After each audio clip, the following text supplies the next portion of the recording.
que de repente surgiese esa idea de la piedad con Ayuso interpretando a la Virgen y Zetangana interpretando a Jesucristo. El proceso de esa obra yo lo encasillaría dentro de lo milagroso. Todos vamos a morir.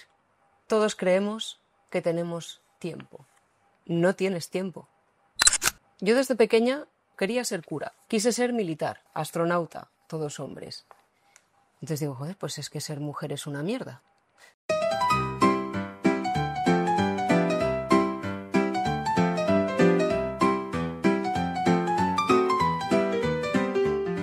Hola, yo soy Inés de Senís y esto es Flipa Spain, un podcast sobre arte contemporáneo, creatividad, Made in Spain y otras formas de no entendernos. Hoy tenemos una propuesta provocadora, afilada, híbrida, una propuesta que yo creo que encaja como anillo al dedo en Flipa Spain. Estamos hablando de Silvia Flechoso. Hola Silvia, bienvenida. Hola Inés, muchas gracias por invitarme. Silvia es sobre todo pintora, pero tiene también una serie de facetas como la música. Has incursionado con De Oro en la música. De hecho, te han invitado a participar en el Festival de Música Sonorama. Sí. Tienes también una vertiente de espiritualidad que estás empezando a comunicar a través de mentorías en las que acompañas y guías a otros artistas.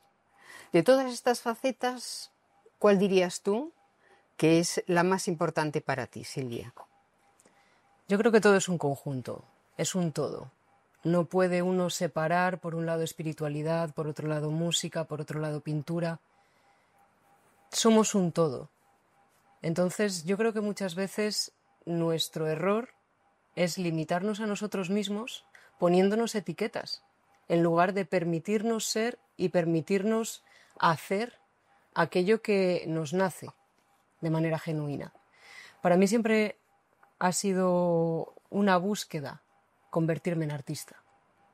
Y cuando a mí de pequeña me decían que era muy artista y demás, a mí me venía muy grande esa palabra. Entonces siempre traté de dar de mí el máximo en todas las áreas de mi vida, porque esa es para mí la definición de artista. Convertirte tú mismo primero en la obra de arte, en la obra maestra. Para aquellos que no te conocen, podríamos decir que tu imagen más mediática viene a raíz de una obra que presentas en la Feria Art Madrid.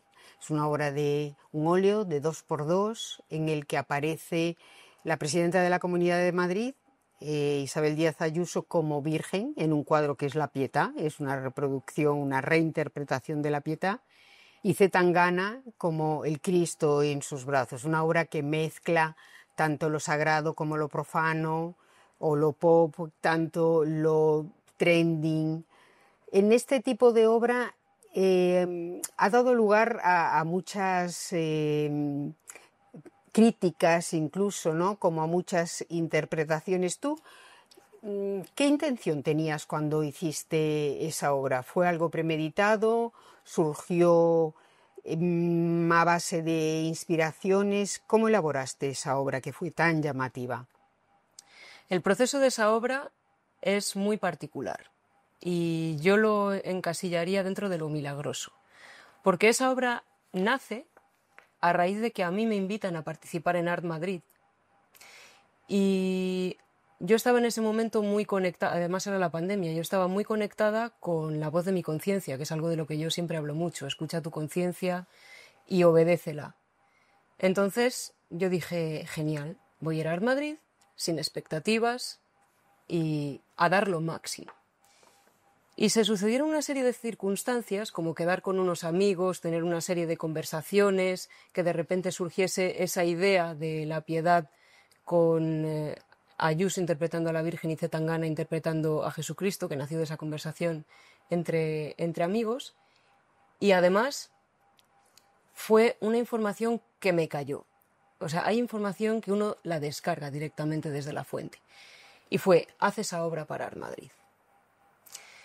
Y quedaban 7 días. Es un cuadro de unas dimensiones considerables para realizar en 7 días. Pero yo creo que siempre que la vida tiene un milagro para ti, te va a poner delante una gran prueba. Entonces, la voz de la conciencia en ese momento era tan presente que dije, lo voy a hacer.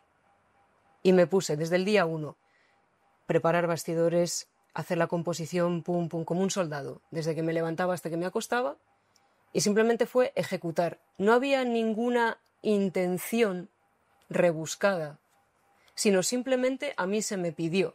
Era una obediencia. Era una obediencia, fue una obediencia. Y yo sabía que algo iba a pasar milagrosamente. Porque si yo hubiese dicho, en 7 días no lo puedo hacer. Cuando tú te pones el límite, cuando tú te pones el no, es cuando tú te estás perdiendo las bendiciones y los milagros que la vida tiene para ti. Entonces yo tenía la certeza de que eso iba a ser un regalo, iba a traer algo milagroso.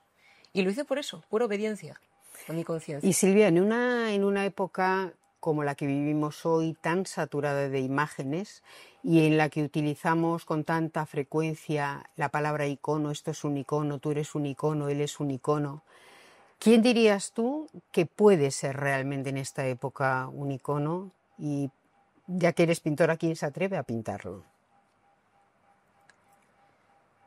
En esta época hay muchas figuras icónicas. Icono viene de iconos, imagen. Creo que es alguien que proyecta una imagen poderosa. Una imagen poderosa es una imagen capaz de generar una transformación en quien la ve. Y tenemos muchas figuras, no voy a mencionar porque sería generar separación y creo que no tiene sentido, pero estamos rodeados. Todo aquello que tú endiosas se acaba convirtiendo en icono. Tú puedes ser también tu propio icono. Un icono es algo a lo que tú sigues.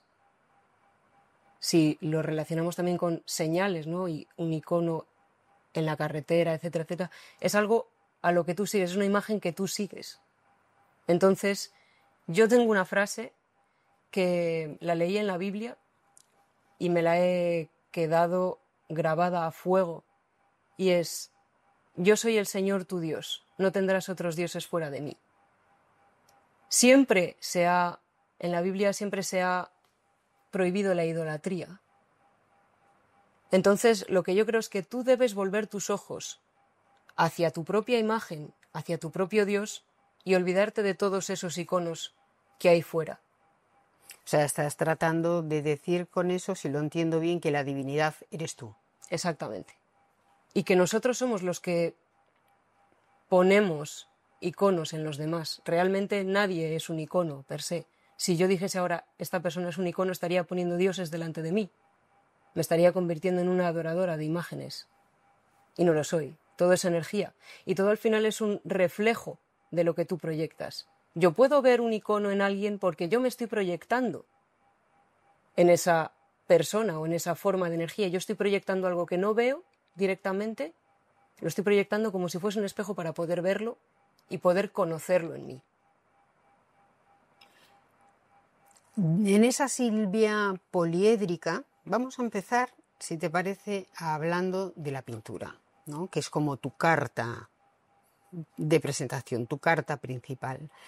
Y empezando hablando de la pintura, a mí me gustaría hablar, en primer lugar, de la técnica. Esa técnica que tienes tú y que a mí me deslumbra tanto, porque en cuanto tú estás delante de esa pintura ves que casi no hay pintura, casi no hay materia. O sea, llegas a ver la tela, los agujeros que tiene el lienzo como unos poros, ¿no?, que respiran. Cuéntanos qué importancia tiene para ti la técnica pictórica. Sobre todo hoy, donde se dan tantas cosas por buenas, donde no hay un rigor, donde parece que todo vale, hay una especie de amateurismo, de informalidad, que se considera también arte, que tiene también un valor. Cuéntanos esa exigencia, ese trabajo de técnica que es para ti. La técnica, bueno, el arte, en lo que se considera arte, es un ejercicio espiritual en el que media la materia. Cuanto tú más has desarrollado la técnica, es ese punto en el que no hay distancia entre la información que tú recibes y la generación material de la obra. ¿Qué quiero decir con esto? Yo siempre digo que tienes que trabajar tanto tu técnica hasta el punto en que la técnica desaparece. Con lo cual, eso que tú estás realizando a nivel técnico es como una extensión de tu espíritu. Tú no estás pensando qué color vas a poner aquí, no hay una mediación de la mente que separe al artista de la obra. Pero para llegar hasta ese punto, tú tienes que haber agotado la mente. Tú tienes que haber agotado al cuerpo. Y eso se consigue con muchas horas de trabajo, de manera que es como si esa técnica, que a la vez nos ayuda a crear la obra, fuese una barrera, fuese un velo, fuese una separación entre el artista o entre el creador, lo que recibe de la fuente creadora, y la creación, la obra. Por lo tanto, tú tienes que picar piedra hasta que ese velo desaparece y te vuelves directamente un canal espiritual. Por eso, cuando tú ves en mi obra que apenas hay pintura o que respira, es porque he trabajado mucho en ese sentido. A mí me gusta la pintura que parece que no hay pintura. Me encanta ver una obra en la que parece que la pintura hubiese sido puesta ahí por obra de magia, por arte de magia, milagrosamente, que no hubiese sido puesta por la mano humana, que no hubiese intervención humana. Y eso se consigue cuando tú has conseguido trascender la técnica. Eso es trabajo. Y en este sentido, ¿cuáles dirías tú que son tus genealogías? ¿Qué nombres te han ayudado a educar la mirada y ese nivel de exigencia? Mi deslumbramiento primero fue Velázquez. Y Velázquez me llevó a Tiziano, que fue su maestro pictórico. No lo fue directamente, pero todo aquel que conoce la obra de Velázquez sabe que hay una vinculación directa con los venecianos y con Tiziano. Entonces, Tiziano tiene una sutileza en esa técnica que no la tiene Velázquez. Velázquez es un tipo mucho más directo, es un tipo que pisa mucho más la tierra. Sin embargo, Tiziano genera esa deposición milagrosa en su obra, que parece que la pintura está flotando sobre el lienzo. Es un nivel de refinamiento aristocrático, noble, que se eleva hasta la divinidad. Y serían mis dos grandes referentes, Velázquez y Tiziano, más allá de Velázquez. Y aparte de la técnica, ¿qué dirías tú que es para ti la pintura como forma de estar en el mundo? Es una extensión de mí tan natural, es decir, es algo que necesito hacer de una manera tan vital que no podría describírtelo con palabras. Es como si yo te preguntase, ¿qué es para ti respirar en el mundo? Para mí es una respiración, es un acto de respiración. Es el acto fundamental de respiración, aunque trabaje otro tipo de manifestaciones artísticas. ¿Y encuentras que en ti hay una distancia con el arte que se hace actualmente? Yo creo que tú eres alguien muy de este tiempo y por otro lado muy fuera de este tiempo. ¿Cómo te posicionas ante el arte que se hace hoy? ¿Qué crees qué valor añadido tiene el arte del presente y qué pérdidas lo lastran? ¿Qué cosas han perdido el arte? Honestamente, te voy a contar de dónde nace mi separación, por así decir, del arte actual. Yo recuerdo cuando era niña ir a exposiciones de arte moderno y sentir frío, es decir, sentir una conexión absolutamente nula con esas manifestaciones del arte actual. Pero muy, muy, muy pequeña. O sea, yo me acuerdo, iba agarrada de la mano de mi padre cuando tengo estos recuerdos. Y yo sentía por dentro una especie de necesidad, una especie de nostalgia de volver a esas formas clásicas que entran por los sentidos, que entran a través del placer, que ponen a la estética en valor, a la belleza. Yo soy muy platónica. La belleza es la verdad y se manifiesta, eso es una manifestación visible del amor. Entonces, yo lo que creo es que si una obra de arte no te impacta a nivel estético, no tiene un poder. No tiene tanto poder como la obra que, además de tener un concepto, tiene un poder estético, porque el primer poder es el estético. Y en la estética hay mucha espiritualidad. Esa obra está cargada, tiene un aura que impacta a través de sus formas, en la distancia. Porque las obras que no impactan a nivel estético necesitan de la intervención de la mente para que generen en ti un impacto. Pero una obra que directamente te toca, sin que tú tengas que hacer ningún tipo de análisis, sin que tú tengas que pensar y repensar, me parece mucho más poderosa. Y el arte habla del poder, porque el máximo poder es el poder creador, y es el poder que nos viene de lo divino, el poder que nos viene de la fuente. Con lo cual, si una obra de arte tiene más poder que otra, yo la sitúo por encima de esa otra. Por eso el arte contemporáneo, no digo todo, pero gran parte no me interesa porque directamente no me mueve estéticamente. Y si no me mueve estéticamente y me deja fría, yo he venido aquí a gozar, estoy hecha de materia, he venido a gozar. Y el goce en la materia es mi goce también espiritual. Yo creo que tú no pretendes, no lo eres, pero creo que tampoco te preocupa. Creo que no es algo que pretendas el ser una artista mainstream, una artista de tendencias masivas. Tampoco eres una outsider, una marginal. Pero estás en ese punto donde el arte puede arder y te atreves a tocar temas que no solo algunos artistas o muchos artistas, sino también no artistas, los evitan porque precisamente pueden quemarse. Temas polémicos como por ejemplo tu idea del feminismo, tu abordamiento de la tauromaquia como un asunto estético, tu relación con el dinero.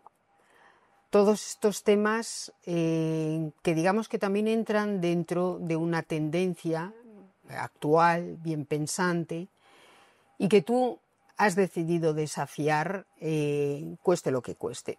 Vamos a empezar, por ejemplo, tratando cada uno de esos temas para que nos des tu visión. Y empezamos, digo, con el de la tauromaquia. ¿Por qué eliges la tauromaquia como asunto estético? La tauromaquia me eligió a mí como asunto estético. Eso lo primero.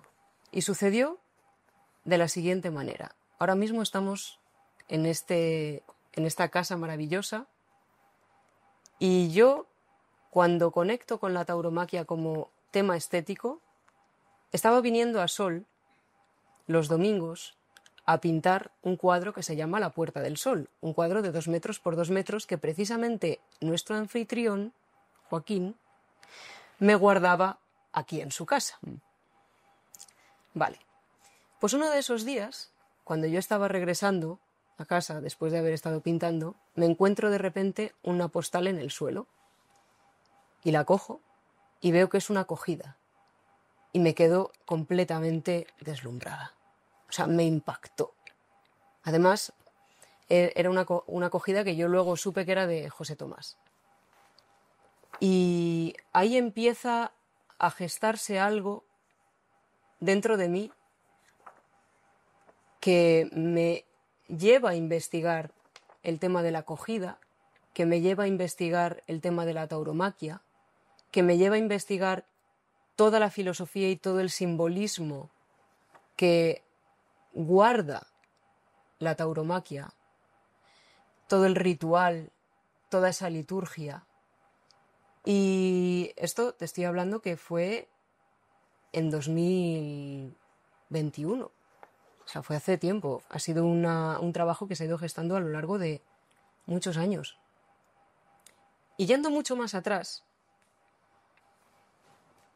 cuando yo regresé de París en 2016, había dos palabras que estaban constantemente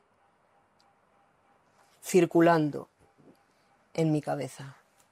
Y eran la sangre y el oro. La sangre y el oro, la sangre y el oro. Yo cuando me fui a París, estuve un año viviendo allí, tuve por primera vez nostalgia de España. Por primera vez. Porque es muy habitual rechazar o repudiar aquello que nos es familiar. Y solo nos empezamos a dar cuenta de el valor que tiene, solo lo empezamos a poner en valor cuando tomamos distancia de ello.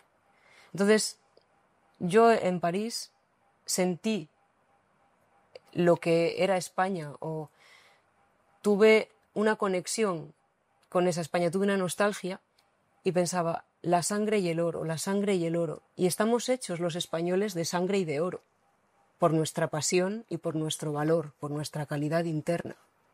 Hay mucha alquimia en lo español. Bueno, pues eso se quedó ahí como idea, como una especie de semilla, y luego, cuando tengo yo ese encuentro con la postal, se empieza a desplegar, se empieza como a desarrollar esa semilla. Y yo, todos los temas pictóricos, siempre busco un motivo que puede parecer político o social para desarrollar algo filosófico o alquímico o espiritual. Utilizo siempre metáforas y me gusta meter el dedo en la llaga porque realmente solo nos transformamos cuando algo nos duele, cuando algo nos provoca. No nos transformamos cuando son complacientes con nosotros. Yo no he venido aquí a complacer a nadie. Pero si puedo meterte el dedo en la herida para ver qué hay ahí y para alumbrar esa herida, lo voy a hacer. Porque la luz tiene que entrar en la oscuridad para alumbrarla. Entonces, yo soy consciente de que algo como la tauromaquia genera muchas tensiones. Y desde el amor, porque el amor es así, es una luz que tiene que alumbrar todas las sombras, he necesitado adentrarme en esta herida española y alumbrarla quizá desde un ángulo que no se había contemplado anteriormente. Y tomando además como motivo la acogida. Porque estamos muy acostumbrados a ver al torero como el héroe que siempre sale victorioso.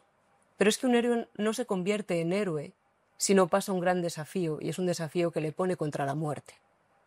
Y tenemos que ser conscientes de que todos nosotros somos ese héroe y tenemos que estar dispuestos a mirar a la muerte a los ojos y tenemos que estar dispuestos a aceptar la embestida y tenemos que estar dispuestos a torear cada circunstancia, aunque nos hiera, porque si no, no tendría sentido vivir. Entonces, ves cómo al final te lo he ido hilando de manera que yo no estoy hablando de tauromaquia.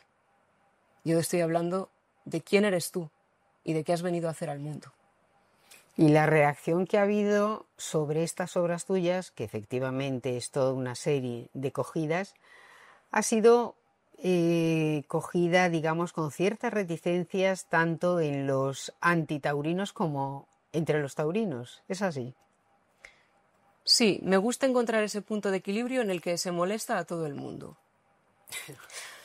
Creo que ese es el punto de equilibrio perfecto, en el que todo el mundo sale de alguna manera picado.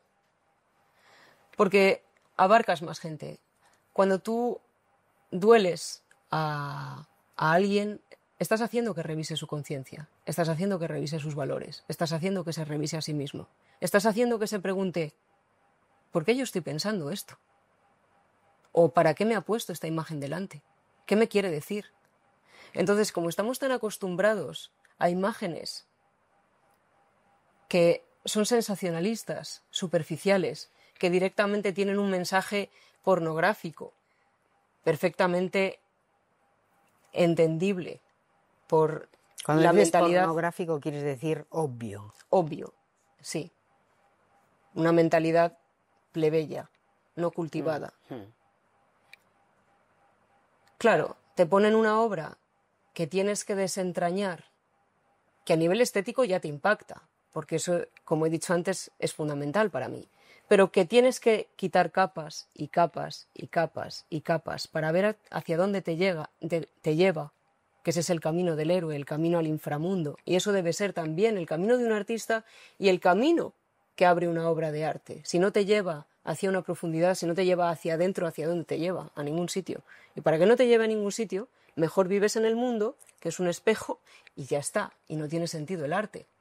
Entonces, en una trayectoria que está llena de hitos fantásticos y de cumbres como son la tauromaquia vista por Picasso, por Goya, incluso si nos remontamos muy lejos, Altamira, tu aportación como pintora es enfrentar al espectador a esa herida. Pero ¿cuál es, vamos a hacerlo un poquito más obvio, más pornográfico, cuál es esa herida para ti que uno recibe viendo esa serie de cogidas taurinas? Todos vamos a morir. Todos creemos que tenemos tiempo. Y no enfrentamos a la muerte cada segundo de nuestra vida. No la miramos a los ojos en ningún momento. No queremos hablar de la muerte. Pero si tú no hablas de la muerte y no la tienes presente, como si fuese ese toro delante de ti permanentemente que ahora mismo estás, pero quizá dentro de 5 minutos, cuando acabemos esta entrevista, ya no estemos, tú no vas a vivir la vida. Porque siempre crees que tienes tiempo. Por lo tanto, puedes postergar. El artista hace un camino iniciático como lo hace el torero, como lo hace el héroe, pero todos somos artistas porque todos tenemos ese poder creador, con lo cual es extrapolable a cualquier persona. Pero digamos que lo que me empuja a crear esto es ponerte delante tu propia muerte y decirte, no tienes tiempo. La muerte está siempre delante de ti. Enfréntala, aunque te coja. Vamos a abrir otro de esos melones polémicos que son tan típicos tuyos. Tu visión del feminismo. ¿Tú crees en una idea del feminismo fuerte? Un feminismo que no necesita la ayuda de favores para hacerse valer, para hacer valer esa imagen de la mujer fuerte. Cuéntame un poco para que podamos entender esa idea tuya donde no solo no complaces, sino que no estás dispuesta tampoco a suavizar. Yo desde pequeña me sentí... Yo te pongo en contexto. Quería ser cura. No podía ser cura porque cura solo pueden ser los hombres. Quise ser militar. Bueno, ahora sabemos que hay mujeres militares, pero cuando yo era pequeña, pues como que no iba a ser militar. Astronauta, todos hombres. Entonces digo, joder, pues es que ser mujer es una mierda. Y crecí con ese rechazo hacia lo femenino y tratando siempre no de que los demás me levantasen a través del victimismo, sino de elevar yo mi listón por encima incluso de los hombres que tenía en mi entorno. Con lo cual, ya reconciliada con la feminidad y con todo esto, sigo manteniéndolo. Yo creo plenamente en la igualdad. Y la igualdad para mí es un concepto tal que todos estamos siempre en el nivel en el que tú vas a tener delante tu próximo reto. Cada uno está en su nivel, cada uno tiene su reto, con lo cual estamos todos en condición de igualdad. Tu reto será el tuyo y será tan difícil para ti tu reto como mi reto, que será el mío. Entonces, ¿tiene sentido que alguien que logra una excelencia tenga que bajar el nivel y tenga que privar a la humanidad de bendiciones y de regalos porque tú mantienes la creencia de que no puedes llegar a un nivel de excelencia? ¿Para qué nos comparamos? ¿para qué competimos? Si yo puedo aportar cosas riquísimas a la sociedad y no tengo por qué compararme con un hombre o no tengo que compararme, cada uno ha venido aquí a aportar su tesoro. Y si cada cual mirase dentro de sí y se centrase en pulir ese tesoro y entregarlo, todos estos victimismos sin sentido se acabarían. ¿Qué pasa? ¿Cuál es la gran pandemia? Que nadie quiere poner el trabajo. Nadie quiere poner el trabajo para mejorarse. Nadie quiere ponerse a pulir su piedra. Nadie quiere estar permanentemente con la atención puesta en su conciencia, escuchándola, obedeciéndola y tomando acción para llevarse al máximo grado de excelencia. O sea, ¿tú crees entonces que una vez hecho ese diagnóstico de desigualdad imprescindible, por otro lado, porque ha habido desigualdades que se han ido puliendo, que se han ido ajustando, es decir, un diagnóstico imprescindible porque eso existía y había que corregirlo, otra cosa es la victimización? O sea, la victimización, tú entiendes que lo que hace es volver a menoscabar a la mujer, volver a ponerla en una situación de inferioridad porque se la considera por el hecho de esa victimización de no ser capaz de, si no recibe ciertas ayudas, cierto respaldo. Es que en el momento en el que tú estás pidiendo, te estás convirtiendo en un mendigo, te estás convirtiendo en pobre. Tú no tienes que pedir, tú tienes que dar. Juana de Arco dio, y era una mujer, y fue soldado. Y Dios le dijo a Juana de Arco, sé soldado y vas a guiar a toda esta tropa. Y ella siguió la voz de su conciencia, que es la voz de Dios, y ahí alguno se le puso por delante para decirle que no. No. Porque el poder que tenemos es muy superior al poder que pedimos que nos dé otro. El problema es que no nos lo damos a nosotros mismos. Primero nos lo robamos a nosotros mismos y luego lo vamos mendigando a aquel sobre el que lo proyectamos. Es un problema espiritual, realmente, lo que hay. No es un problema social, no es un problema de género. Si tú crees en tu poder como ser divino, como ser espiritual, ya te digo yo que da igual que seas mujer, hombre, hermafrodita o lo que sea, que tú vas a llegar donde te propongas. No hay ningún límite para el poder de Dios que está en ti a través de la conciencia. Si tú sigues lo que te dice y si tú tomas acción, no lo hay. ¿Y tú crees que hay la posibilidad de un feminismo capaz de admirar también lo masculino, sin por ello caer en las viejas estructuras de poder, en los viejos modelos de sumisión y sin estar constantemente criticando al hombre? Lo masculino y lo femenino son polaridades, con lo cual imagino que te refieres a lo masculino ubicándolo en sujetos varones. Efectivamente, sí. ¿Cierto? Sí, de lo que tradicionalmente se ha llamado la lucha de sexos, la lucha de géneros, por decirlo de alguna manera. Ahí estamos en lo mismo. En el momento en el que tú generas separación, te estás robando. Yo puedo ser feminista. A mí de entrada la palabra feminista no me gusta porque ya estás polarizándolo. Yo soy igualitaria, si quieres, por lo que te comentaba, porque creo que todos somos iguales en el sentido de que todos tenemos siempre delante nuestro propio nivel y punto. Y yo voy a admirar a aquella persona que sea un ejemplo, que sea admirable, que haya transmitido valores, que me haga a mí, que me genere una inspiración para yo ser mejor. Me da igual si es hombre, me da igual si es mujer. Tanto un hombre como una mujer, tanto un varón como una hembra, tiene las dos polaridades. Tiene el polo masculino, que es una energía centrífuga, que sale hacia afuera, que va al mundo a tomar acción, y tiene el polo femenino, que es una energía centrípeta, de recibir. Entonces, tenemos que tener esos dos polos en equilibrio, porque si tú no eres capaz de recibir, no vas a ser capaz de escuchar a tu conciencia. Esa es la receptividad que muchas veces las mujeres, de hecho las sacerdotisas en su gran mayoría eran mujeres, ¿no? porque tenían más exaltado ese polo, ese receptáculo, esa capacidad de recibir. Y los hombres siempre se los ha vinculado más a la guerra, porque tienen, digamos, como más desarrollada esa capacidad de dar, de ir hacia afuera.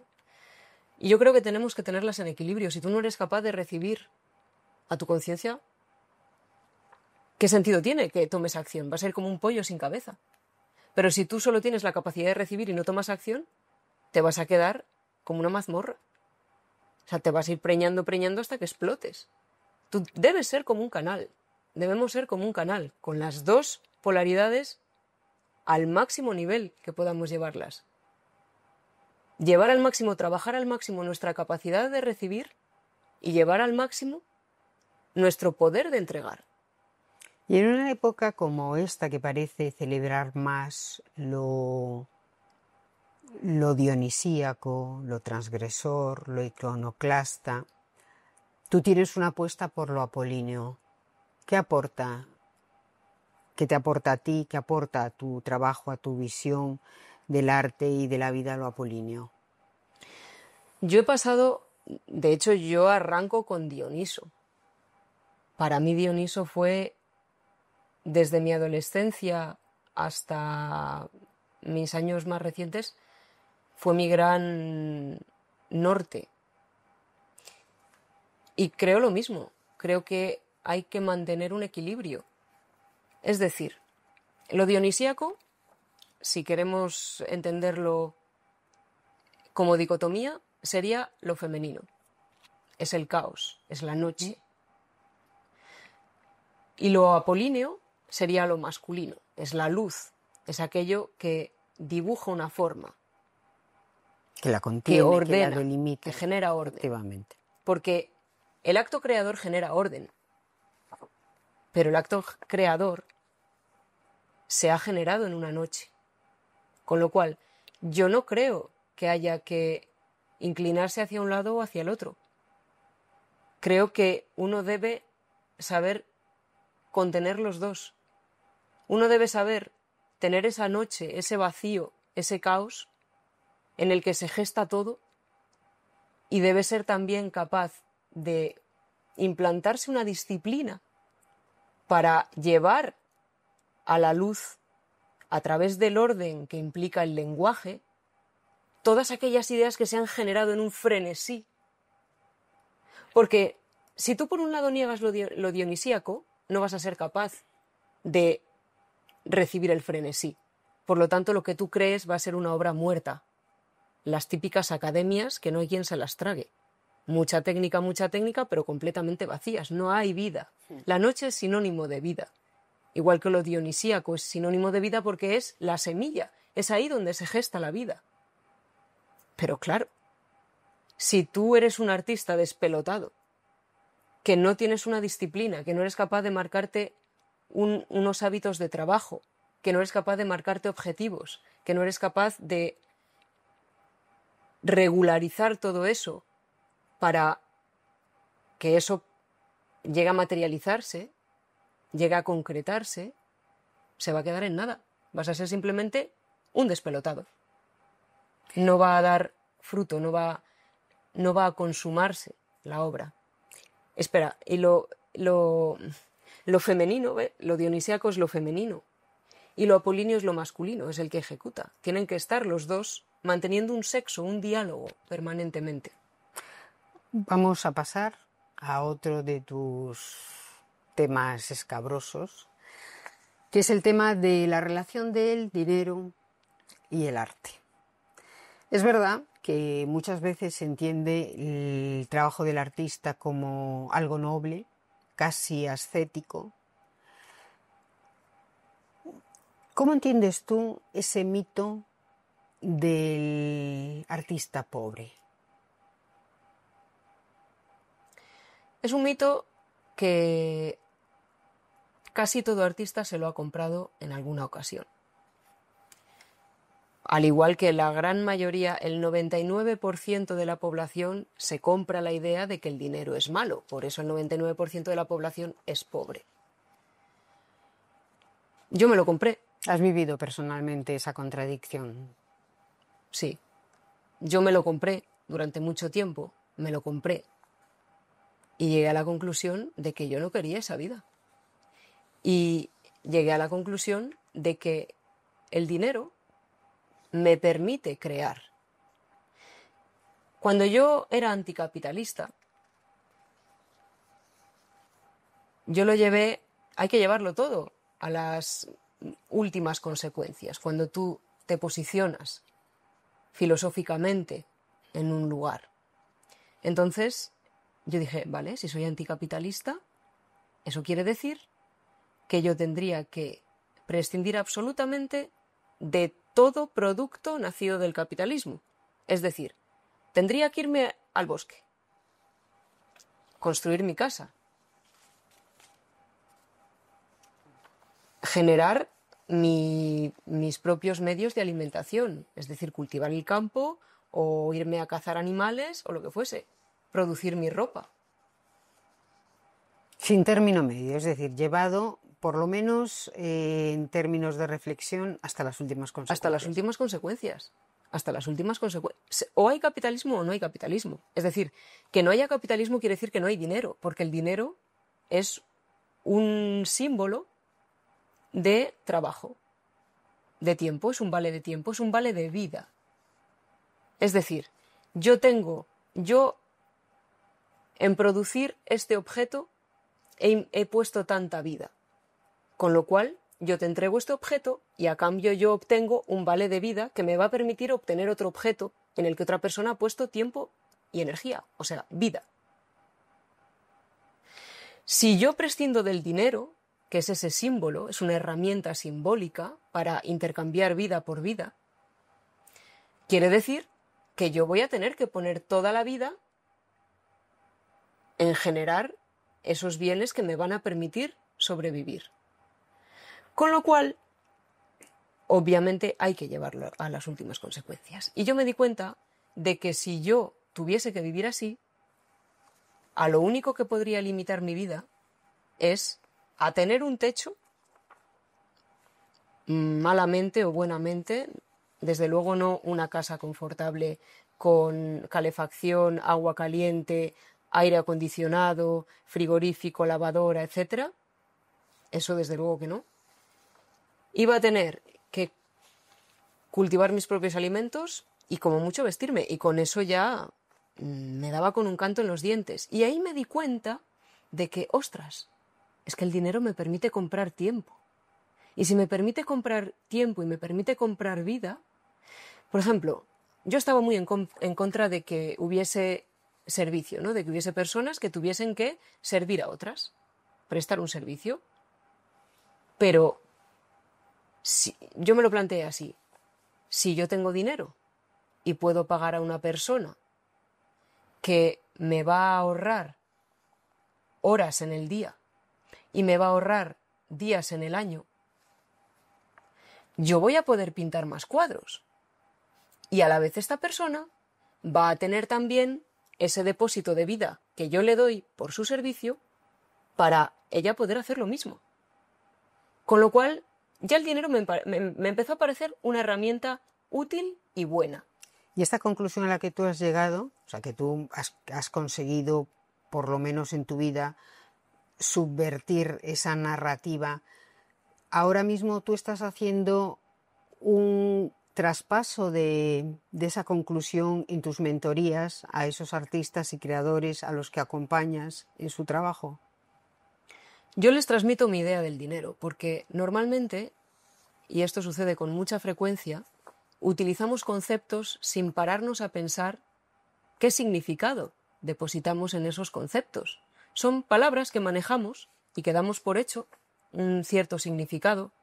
Dinero, la palabra libertad, la palabra igualdad, que la hemos visto antes, y no nos paramos a pensar qué significa esto. Entonces, claro, cuando yo esto se lo he transmitido a mis alumnos, que el dinero es vida, el dinero es un vale de vida. Ahí ya empieza a cambiar tu idea sobre el dinero, tu idea sobre la venta, porque, vaya hombre, ¿por qué la gran mayoría de artistas no vende su obra?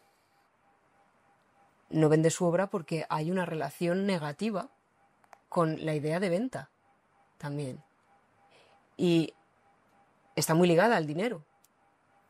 Pero es que la venta, y esto yo me he dado cuenta a raíz de que casi todos los trabajos que he tenido, aparte de la pintura, han sido de ventas, de vendedora, que al principio no se gana nada y estás ahí trabajando para no ganar nada, pero lo que he ganado ha sido mucho conocimiento en ese sentido.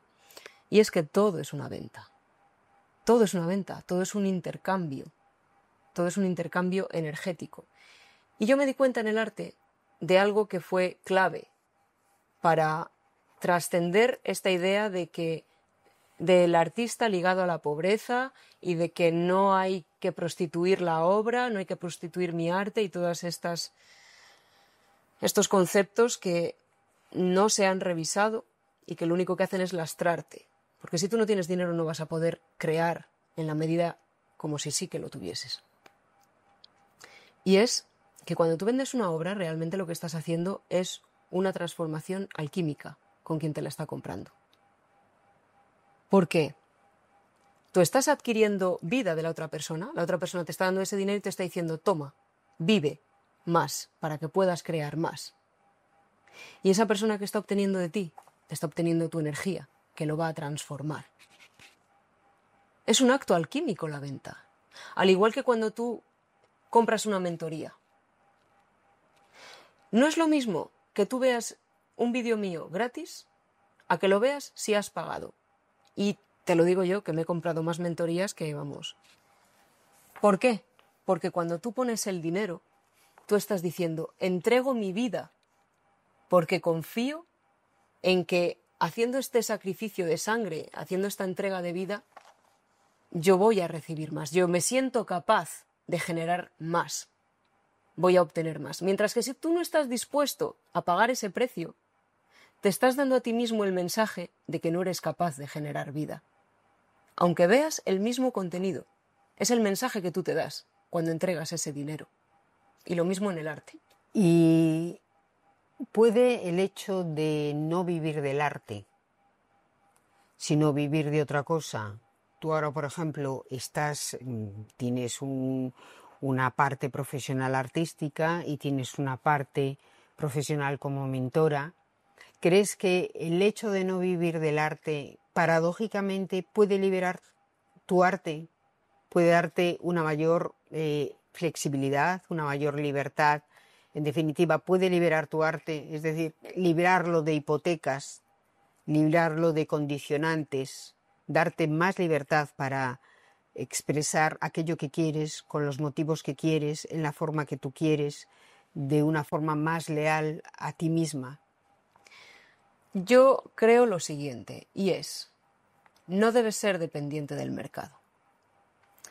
Si el mercado te premia y tú estás haciendo lo que te nace de manera genuina, perfecto. Otra cosa es que porque tú has descubierto una fórmula con la que el mercado te premia, te veas ya sometido a estar reproduciendo ad infinitum esa fórmula porque el mercado te premia. Con lo cual ahí sí que veo un lastre del mercado. Es decir, el mercado te va a premiar, o mejor que el mercado, la vida te va a premiar cuando tú estás alineado con tu propósito y lo estás entregando al mundo. ¿De dónde viene ese dinero? Yo creo que es indiferente. Quiero decir con esto, cuando yo empecé a hacer los vídeos de YouTube y cuando yo empecé a entregar este conocimiento que yo venía atesorando durante mucho tiempo y sentía necesidad de compartirlo, porque creo genuinamente que puedes transformar la vida de una persona a través de un vídeo de 10 minutos. Cuando yo empecé a hacer eso, me quité el límite de decir soy pintora, soy artista, esa etiqueta que muchas veces nos lastra. Entonces, a mí la vida me está premiando por haberme alineado más con mi propósito. Y lo mismo con el arte. A ti te premia también. Pero si no te premia el mercado, puede ser por dos motivos. Uno, o que tu obra es muy mala y no tiene una calidad, o que tú estás siendo genuinamente quien tú eres y estás entregando una luz al mundo tan potente que el mundo no la recibe, porque normalmente cuando tú entregas luz y eres al que tienes enfrente, y si el de enfrente se siente herido, se siente ofendido, no te va a premiar, no te va a comprar. El ejemplo de esto puede ser Van Gogh. Y todo el mundo romantiza con Van Gogh. Yo no digo que haya que romantizar. Pero no creo que haya que preocuparse de tengo que generar dinero con mi obra. Si generas dinero con tu obra, es maravilloso. Si no lo generas, lo que es maravilloso es que tú seas auténtico. En definitiva, lo que siempre te trae un salario, porque el salario, el principal salario para mí es el espiritual, es que tú seas auténtico. Es la autenticidad. Y que tú estés alineado con tu propósito. Y ahí la vida te va a premiar. Si tú quieres dinero o si tú necesitas el dinero vendrá a ti. Pero a lo mejor tú no necesitas ese dinero y precisamente lo que necesitas es la restricción para poder generar una obra de unas dimensiones espirituales que con dinero a lo mejor no hubieses generado. ¿Me explico? La vida te va a dar, la vida te va a pagar, la vida te va a premiar. No necesariamente con dinero, te va a premiar con lo que tú necesitas para que tú hagas lo que tienes que hacer. ¿Y para quién dirías, Silvia, que pintas? ¿Pintas para el público? ¿Pintas para ti? ¿Pintas para el cuadro? ¿Quieres establecer alguna comunicación entre tu obra y quien la mira? ¿No? Yo pinto para Dios o pinto para la pintura. Yo pinto lo que se me pide que pinte. De alguna manera es como una relación amorosa en la cual debe haber una fidelidad. Es muy fácil muchas veces dejarse seducir por esas modas que hay, ¿no? Ahora se lleva, qué sé yo, el fosforito, y yo de hecho he usado fosforitos en mi obra. Pero que todo sea como una especie de investigación, que todo responda a algo que late dentro de ti, porque si no, cuando tú mires tu obra, cuando pase un tiempo y mires tu obra, en lugar de sentir que tu pecho se expande por haber creado eso, lo que vas a sentir va a ser una gran decepción hacia ti mismo, como si fuese una traición, porque vas a ver la materialización de la propia traición que tú has tenido contigo mismo, por haber seguido unas modas, en lugar de haber seguido tu propia autenticidad y la voz de tu conciencia que te está guiando a pintar de una determinada manera, aunque no esté de moda, aunque no venda. Bueno, de hecho tú realmente evitas ese tipo de pastoreos de las tendencias. Utilizas en tu obra mucha geometría sagrada, utilizas alquimia, que la has mencionado, utilizas simbología masónica. Eso tratas de hacer algo que ordene tu obra, o sea, que configure una estructura interna que ordene tu trabajo de artista, ¿o te sirve para comunicar también algo? ¿Crees que ese tipo de símbolos todavía hoy alguien puede percibirlos o pueden llegar al espectador de alguna manera, pueden traspasar esa capa de lo fugaz que tiene el arte de hoy? Una obra de arte es un templo espiritual y es un portal. Yo construyo templos. Me hace mucha gracia escucharte hablar porque cada respuesta tuya es una máxima. Es como esculpida en mármol. Claro, uno de mis filósofos favoritos es Wittgenstein, o sea que... Lo compartimos. ¿Qué le vamos a hacer? Educada por Wittgenstein no cabe otra posibilidad. Una obra de arte para mí es un templo y es un portal. Es una residencia para el espíritu. Tanto el de Dios, la conciencia, o llamémoslo como queramos, como el del espectador. Si eso no se vuelve un habitáculo espiritual, no tiene sentido. Y a la vez es un portal de comunicación, te lleva a lo sagrado, te lleva... Es un portal en el que el espectador cree que sale, pero realmente entra dentro de sí. Es como un portal iniciático, por así decir. Por eso es un templo. De hecho, un templo es un portal iniciático. Y yo siento, cuando pinto, que no es que esté poniendo pintura sobre la tela, sino que estoy encerrando energía en los poros que hay entre la pintura y la tela. Y como esa energía que yo estoy depositando ahí es algo que me viene de la fuente, por eso esa importancia a la que yo me refería antes de la autenticidad, de ¿para quién pintas? Para Dios. Si yo deposito la energía sagrada, la energía más divina o la mayor frecuencia vibracional, que es el amor, que es de donde proviene el acto creativo genuino, cuando tú entres en ese templo, lo vas a recibir. Y como lo vas a recibir, te va a transformar. Con lo cual, es ese portal de transformación alquímica. Para eso, como mínimo, es necesario detenerse y dedicar unos minutos, porque si no, no hay nada que te transforme ni nada en lo que entres. Y vivimos unos tiempos que justamente favorecen mucho más el scrolling, el estar pasando páginas, pantallas constantemente, que el plantarnos delante de una obra. ¿Puede haber un magnetismo en ese tipo de símbolos que son sutiles, que no son evidentes, que detengan al espectador? No son los símbolos, es el todo. Es aquello a lo que nos referíamos al principio, el poder estético de la obra. Eso es lo que te detiene. Si algo tiene poder, te va a detener primero y luego te va a invitar a entrar. Pero si no tiene poder de detenerte, ya me pierdo todo lo demás. Oye, siguiendo con esta atmósfera mística, espiritual, ¿qué significa para ti trascendencia? ¿Qué papel representa en tu forma de crear? Ir más allá. Siempre me gusta encontrar el límite y sentir ese punto de placer y de dolor en el que tú sientes el dolor porque te estás encontrando contra el límite, pero a la vez sientes el placer de saber que lo estás empujando, que lo estás trascendiendo. Y lo busco conscientemente en casi todo en mi vida.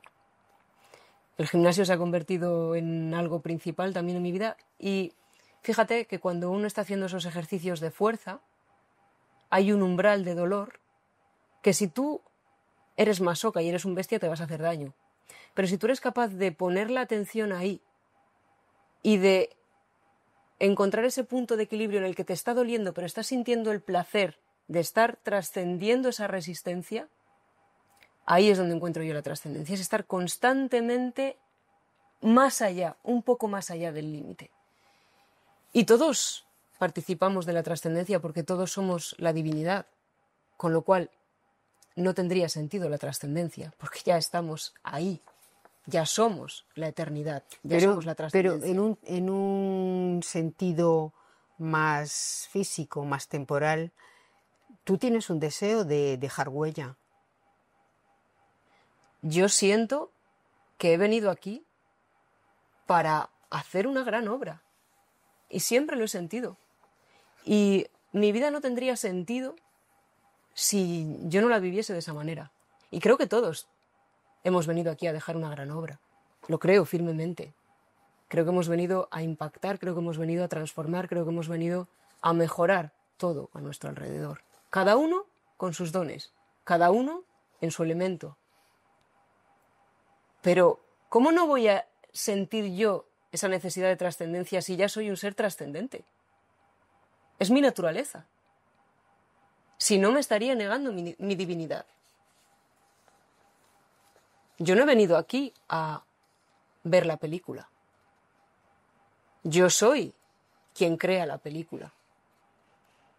Pero no osamos elevarnos a la altura del Creador, que fue lo que hizo Cristo. Se elevó al Padre, Él se elevó al Padre. No osamos tomar nuestra divinidad. ¿Y qué sucede? Que el 99% es un mendigo. Vive mendigando. No. Tu incursión en el mundo de las mentorías, Silvia, no hace tanto tiempo, sin embargo, está teniendo muy buena acogida. Acompañas a creadores y artistas, tanto en su desarrollo profesional como espiritual. ¿Qué dirías que aprendes enseñando? Tú siempre estás enseñando lo que estás aprendiendo. De hecho, el límite está siempre ahí. Si yo tengo la responsabilidad, si yo me hago consciente, cuando tú te haces mentor, tú te haces consciente de eso, de que siempre estás enseñando. Pero antes de ser mentor, no te das cuenta. Una conversación con un amigo es una mentoría también. Tú le estás enseñando algo. Entonces, yo tengo que elevar mi nivel porque tengo una responsabilidad de qué voy a enseñar. Y uno solo puede enseñar desde el ejemplo. Con lo cual, eso me presiona a mí a convertirme en el ejemplo de lo que yo quiero enseñar. Es decir, me mejora mucho más. Es una palanca. Yo entrego y a la vez me tengo que entregar más, porque si no, no puedo entregar. Pues vamos a ponerle punto final. Esto ha sido Flip Spain. Esto ha sido también Silvia Flechoso, una artista más que multidisciplinar, podríamos decir que postdisciplinaria, porque se salta formatos, afila contradicciones y nos ha enseñado cómo se puede hacer también un arte sin pedir permiso. Muchas gracias, Silvia, por venir aquí a conversar con Flip Spain. Ha sido un placer. Muchas Para gracias mí a ti también. por invitarme. Y yo soy Inés de Senís y esto es Flip Spain, un podcast para hablar sobre arte contemporáneo, creatividad made in Spain y otras formas de no entendernos. Si te ha interesado, si te ha gustado, agradecemos mucho tu like, que los compartas, que te suscribas y que nos vuelvas a acompañar. Hasta la próxima.